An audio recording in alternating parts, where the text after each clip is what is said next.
Liwanag na maliwanag, may Operation Pursuit, sabi nga ni General Torre, matagal na yan. Hindi yan spur of the moment. Inutos ni General Marbil, ang Chief PNP, and the operation was planned as early as January 2025. So hindi natin pwedeng sabihin na madalian at waring nakita ko bit-bit ni General Torre nung pumunta siya dito sa first hearing dahil pinagmamalaki nga niya na napakakapal nung plano niya. Ang Oplan Pursuit 80 pages. At maliwanag na ang PNO had prepared a secret plan, Oplan Pursuit, to detain PRRD, including scenarios of arresting him either in Manila or Davao. It also contained maps of properties of the former president, his partner, his allies, with arrows labeling the nearby streets where the PNP could access the property. Sana hihingi ako ng kopya nitong 80-page plan called Operation Pursuit. At gusto ko rin sana malaman, katulad ng Sambayanan, kung kailan nag-umpisa to. Dahil obviously, itong Operation Pursuit was concocted weeks, if not months before March 11. Panay ang sabi nila, nagulantang daw sila nung dumating nung March 11 ng umaga. Pero mukhang hindi naman yata totoo to. Hindi naman yung Interpol o yung diffusion notice na dumating ng March 11 ng 3 a.m. ang nag-umpisa nitong lahat.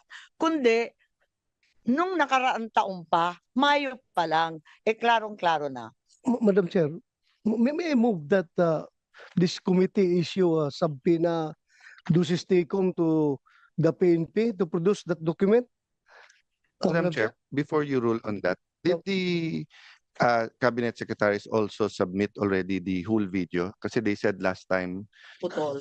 na they will submit their version of the whole video. Kasi I agree with Senator Bato that any piece of evidence that is not confidential or does not violate national security should be handed over so that we can be fair to them, diba? We don't want to come out with reports then sasabihin nila ay hindi yan yung nasa buong video, ay hindi yan yung nasa plano, diba? So maybe we can request them, and then if they don't give it, then we subpoena it.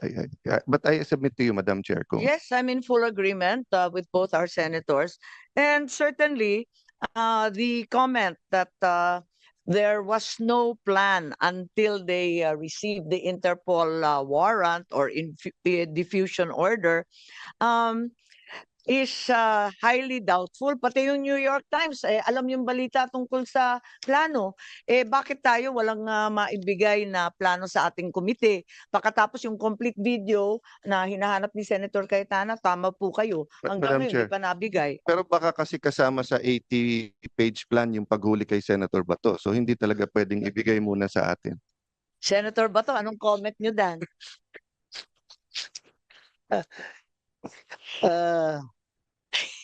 I'm waiting. Magkapit bahay tayo